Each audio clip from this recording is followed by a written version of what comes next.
Hello viewers, আসসালামু আলাইকুম। আমি নুর হোসেন, প্যাটার্ন স্টুডিওবিডির পক্ষ থেকে আপনাদের জানাই অভিনন্দন ও শুভেচ্ছা। আজ আমরা আলোচনা করব কিভাবে একটা প্যাটার্ন ব্যাক পার্ট তৈরি করার পরে ফ্রন্ট পার্ট তৈরি করার পরে একসাথে সেটা আলাদা করতে হয়, এবং কিভাবে একটা ফ্রন্ট পার্ট ব্যাক পার্টের ডামি ফিটিং করতে গেলে রাইজের শেপটা চেক করতে হয় সে বিষয়টা নিয়ে আলোচনা করব। তো আমি প্রথমে আপনাদের যেটা দেখাতে চাচ্ছি সেটা হচ্ছে আমার সাইজ চার্ট। এই সাইজ চার্ট অনুযায়ী এটা হচ্ছে আমার সাইজ চার্ট। আমার বাইরের সাইজ চার্ট অনুযায়ী আমরা স্মল সাইজের একটা প্যাটার্ন তৈরি করেছি।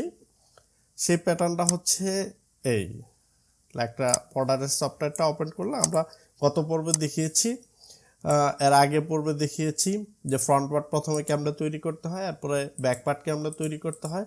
প্রত্যেকটা পার্ট নিয়ে আমাদের এর আগে বেশ কয়েকটা টিউটোরিয়াল রয়েছে। আপনারা যদি না দেখে থাকেন অবশ্যই সেই পার্টগুলো দেখে নেবেন, আর না দেখলে একটার পরে আরেকটা যে পার্টগুলো রয়েছে সেটা চেইন সিস্টেম, সেটা আপনারা বুঝবেন না।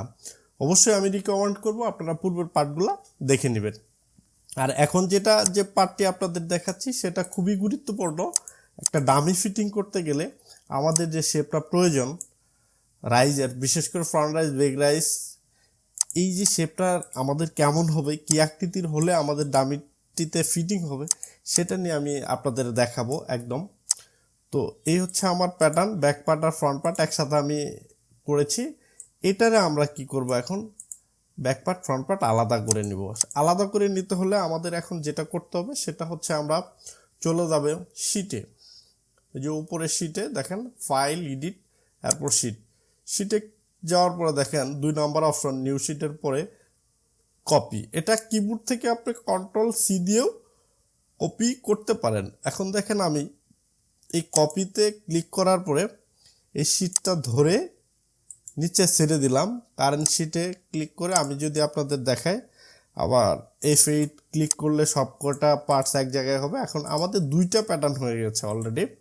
আমি এটা কপি করে নিয়েছি। এখন আমি এটা করব সেটা হচ্ছে আমি 2টার জন্য থেকে 2টা পার্ট রাখবো, একটা থেকে ফ্রন্ট পার্ট, একটা থেকে ব্যাক পার্ট রাখবো।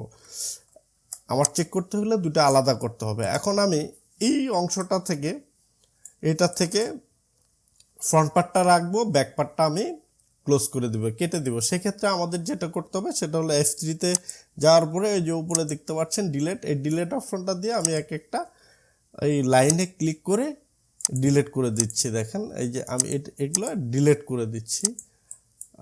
এইভাবে আমি সিলেক্ট করে এই যে ডিলেট করে দিচ্ছি। এই যে এইভাবে আপনারা চাইলে ডিলেট করতে পারেন। এখন এই ডিলেট করার পরে এই ফ্রন্ট পার্ট ব্যাক পার্টগুলো আমরা কি করব, এই লাইনগুলোর উপরে ক্লিক করলে অটোমেটিক ডিলেট হয়ে যাবে। এখন আবার কারেন্ট শিটে ক্লিক করে আমি পরের শিটটাতে যাব। এইরকম এই যে এটা হচ্ছে আমার ফ্রন্ট পার্ট, বুঝতে পারছেন। এখন ব্যাক পার্টটাতে যাই। এই ব্যাক পার্টটাতে আমি এটা আনতে হলে আমি আবার এটাতে ব্যাক পার্টের মাউস কার্সারটা রেখে আমি সিলেক্ট করলাম, করার পর আমি হোম বাটনটা চাপবো কিবোর্ডের, অথবা কারেন্ট শিটে ক্লিক করলে এটা বড় হয়ে যাবে। এই যে কারেন্ট শিটে ক্লিক করে এই শিটটার উপরে ক্লিক করলে এটা বড় হয়ে যাবে। আর এই ওইটাতে আমরা রেখেছি কি ফ্রন্ট পার্ট, এটাতে রাখবো আমরা ব্যাক পার্ট। তাহলে আমাদের কি করতে হবে বুঝতে পারছেন, সেটা হচ্ছে ফ্রন্ট পার্টটা কেটে দিতে হবে। ফ্রন্ট পার্টটা কাটতে হলে যে ডিলেট অপশনে ক্লিক করব। এখন আমরা এই পার্টগুলা কেটে দিব।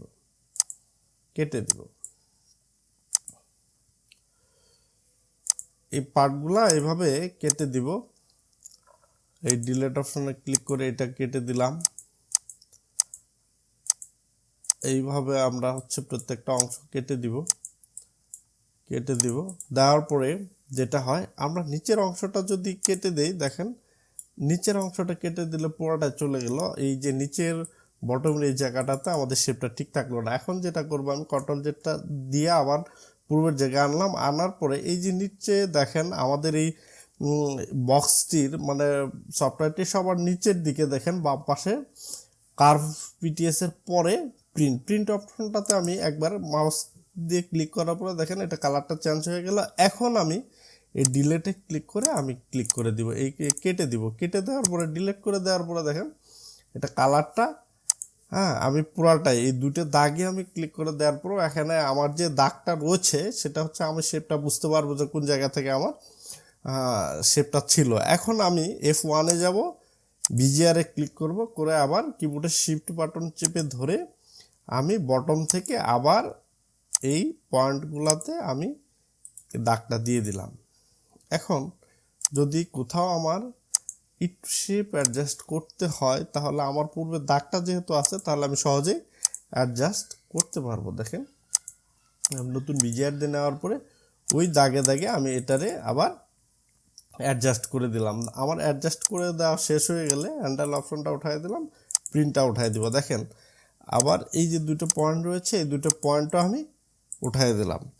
দুটো শিট আমি দেখতে পাচ্ছি, দুটো শিটের মধ্যে দুইটা প্যাটার্ন একটার সাথে আরেকটা চেক করতে হলে আমাকে একটা প্যাটার্ন অন্ততপক্ষে ঘুরাইতে হবে। সেই ঘুরাইতে গেলে আমি এখন যেটা করব সেটা হচ্ছে আমার ব্যাকপার্টটা আমি ঘুরাই নিব। আর ব্যাকপার্টটা ঘুরাইতে গেলে ওরিয়েন্টেশন করতে গেলে ব্যাকপার্ট করেন অথবা ফ্রন্ট পার্ট করেন, যেটাই করেন সেটা করতে পারবেন। সেটা করতে গেলে আমাদের যেটা করতে হবে F2-তে যেতে হবে। F2-তে যাওয়ার পরে এখানে দেখতে পাচ্ছেন XM YSM দেওয়া আছে। আমি যদি এটা ঘুরাই XM দিলাম, দেখেন উল্টা দিকে ঘুরে গেল। এটা ঘুরে আমি ফ্রন্ট পার্ট ব্যাক পার্ট দুটোই ঘুরাইতে পারবো। এই যে আমি ফ্রন্ট পার্ট ঘুরাইলাম।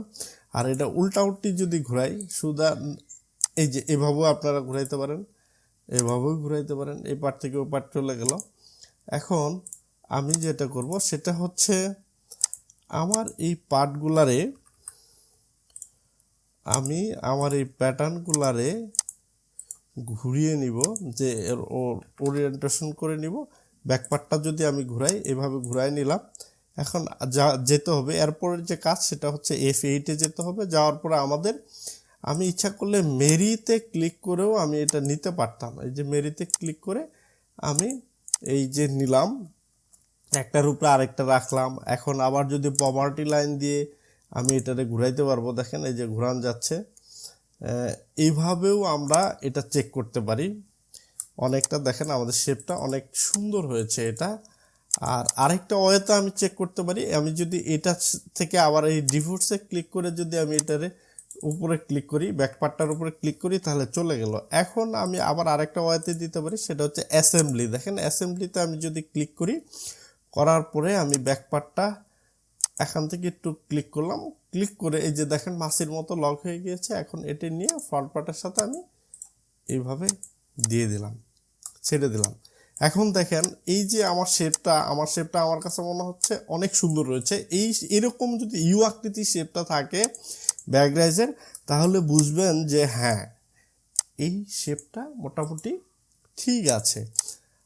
এতে এরকম শেপে যদি আমরা একটা প্যান্ট তৈরি করি, করার পরে যদি আমরা স্যাম্পল তৈরি করি, সেটা যদি বাইরের কাছে পাঠাই সেটা অবশ্যই আমি আপনাদের নিশ্চয়তা দিতে পারি যে হ্যাঁ ফিটিং হবে। আর আরেকটা জিনিস সেটা হচ্ছে আমি যদি আপনাদের দেখাই যে অনেক সময় প্যাটার্ন করতে গেলে এই শেপগুলা ঠিক থাকে না।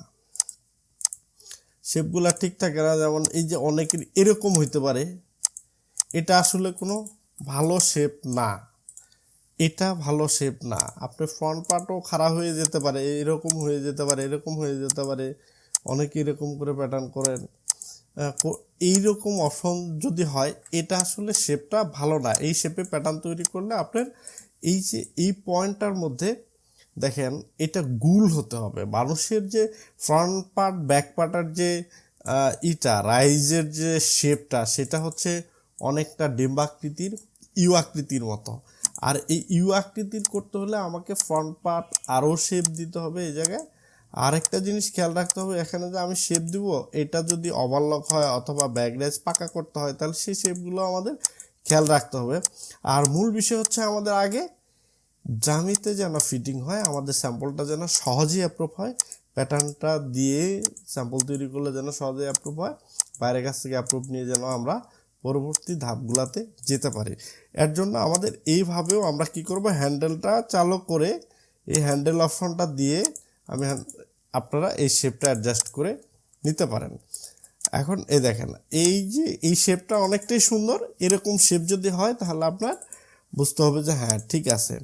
এখন আমি আরেকটা জিনিস আপনাদের দেখাবো, সেটা হচ্ছে একটা প্যাটার্নের ব্যালেন্স কিভাবে ঠিক রাখতে হয় সেটাও আমি আপনাদের দেখাবো। এটা ডিভোর্সে ক্লিক করে আমি ওই ইয়ার উপরে ব্যাকপার্টের উপর ক্লিক করে ছেড়ে দিলাম। এখন এটাতে আমি আবার ব্যাকপার্টটা ঘুরাই নিলাম।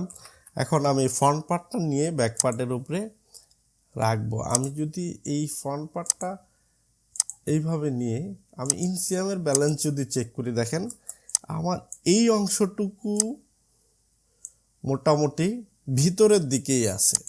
তার মানে আমার হচ্ছে এই অংশটুকু ফ্রন্ট পার্টটা ব্যাক পার্টের ভিতরে থাকবে, বাইরে যাবে না। এই অংশটুকু মিনিমাম হচ্ছে নি পর্যন্ত আমরা এইরকমও যদি মনে করি, অনেক সময় আমরা কি করি 0.25 বেশি দেই, দেওয়ার পরেও যদি মনে করি যে না ঠিক নেই, তাহলে আমরা এটা অ্যাডজাস্ট করে দিতে পারি। আমাদের শেপটা এখানে ব্যাক পার্ট ফ্রন্ট পার্টের যে শেপটা এরকম যদি থাকে, একটু ডিফারেন্স থাকলে আমরা সেটা কি করব, অবশ্যই আমরা এটাকে অ্যাডজাস্ট করে দিব। দুইটা শেপ যেন আমাদের এক থাকে মিনিমাম নি পর্যন্ত। এটা হচ্ছে আমাদের ইনসিয়ামের ব্যালেন্স ঠিক আছে এখন আমি যেটা দেখতে পাচ্ছি। আর যদি সাইড সিয়ামের ব্যালেন্সটা আমি চেক করি, তাহলে পূর্বের ন্যায় আবার ডিভোর্সে ক্লিক করব। আমি যে পার্টটা মিরর করেছিলাম সেটাতে ক্লিক করব।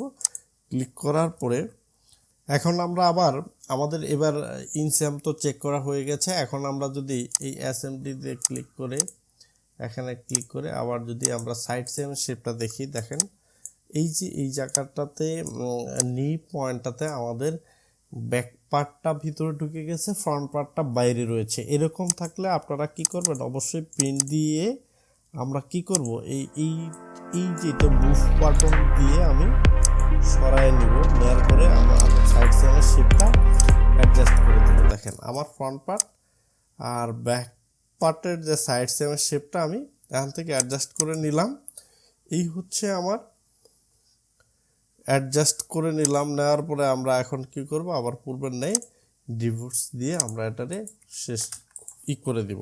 এখন দেখেন আমি এখানে দুইটা জিনিস দেখাইছি, সেটা হচ্ছে কিভাবে আপনারা ইনসিয়ামের শেপ, সাইড সিয়ামের শেপের যে প্যাটার্নের যে ব্যালেন্স, সে প্যাটার্নের ব্যালেন্সটা ঠিক আছে কিনা, এরপরে আমাদের হচ্ছে রাইজের শেপটা ঠিক আছে কিনা, এই বিষয়টা নিয়ে আমি আপনাদের একদম সঠিক যে ওয়েটা সেটা আমি আপনাদের দেখানোর চেষ্টা করলাম। তো বন্ধুরা, আপনারা যদি আমাদের এই চ্যানেলটা সাবস্ক্রাইব করে না থাকেন, আপনি যদি নতুন হয়ে থাকেন, তাহলে আমাদের অবশ্যই পূর্বের ভিডিওগুলো দেখে নেবেন আর আমাদের চ্যানেলটি সাবস্ক্রাইব করে সাথেই থাকবেন। আমাদের পরবর্তী যে পার্টটি থাকবে সেটা হচ্ছে আমরা ফ্রন্ট পার্ট ব্যাক পার্টের ছোট পার্টসগুলো তৈরি করব। এরপরে একটা বেল্ট কেমনে তৈরি করতে হয়, ছোট ছোট অংশগুলো আমরা আস্তে আস্তে প্যাটার্নটিকে তৈরি করব। আপনাদের সুন্দর একটা শিক্ষামূলক টিউটোরিয়াল দেওয়ার চেষ্টা করব। তো বন্ধুরা, আমাদের সাথেই থাকুন, সুস্থ থাকুন, আল্লাহ হাফেজ।